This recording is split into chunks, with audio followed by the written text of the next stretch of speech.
যদি বিশ্বাস কৰা ৰাস্তা নিজে নিজে ওলাই যায়, বতাহৰ অকণমান পালেও ফিৰিঙতি জুই হৈ যায়। নমস্কাৰ, মই হীৰকজ্যোতি কলিতা। আপোনালোকে চাইছে ইনস্পায়াৰিং অসম। যদি আপুনি ভাবিছে আপোনাৰ জীৱনত আপোনাৰ লগত বহুত কিবা হৈ আছে, ইয়াতকৈ বেয়া আৰু কিবা হ'ব নোৱাৰে, তেন্তে বিশ্বাস কৰা আপোনাৰ জীৱনত এতিয়া বহুত কিবা ভাল হ'বলৈ গৈ আছে।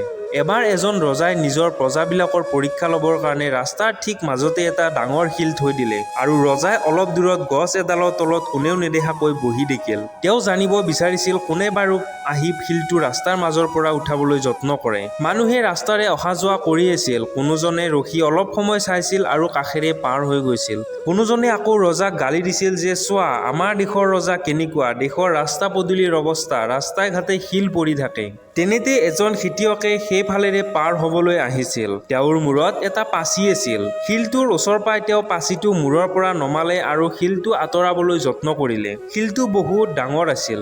সেইকাৰণে শিলটো আঁতৰাওঁতে তেওঁ বহুত কষ্ট কৰিব লগা হৈছিল।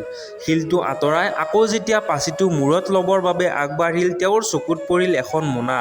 তেওঁ গৈ মোনাখন চালে, দেখিলে তাত সোণৰ কিছুমান মুদ্ৰা আছিল আৰু লগতে এখন পত্ৰ আছিল আৰু তাত লিখা আছিল যে মই মাত্ৰ এটা পৰীক্ষা লৈছিলোঁ যে কোনে এই সমস্যাৰ শিলটো আঁতৰাই সফলতাৰ দিশত আগবাঢ়ি যাবলৈ সাজু। ফ্ৰেণ্ডছ, আপোনাৰ জীৱনতো ঠিক এনেকুৱাই এটা শিল ৰখা আছে।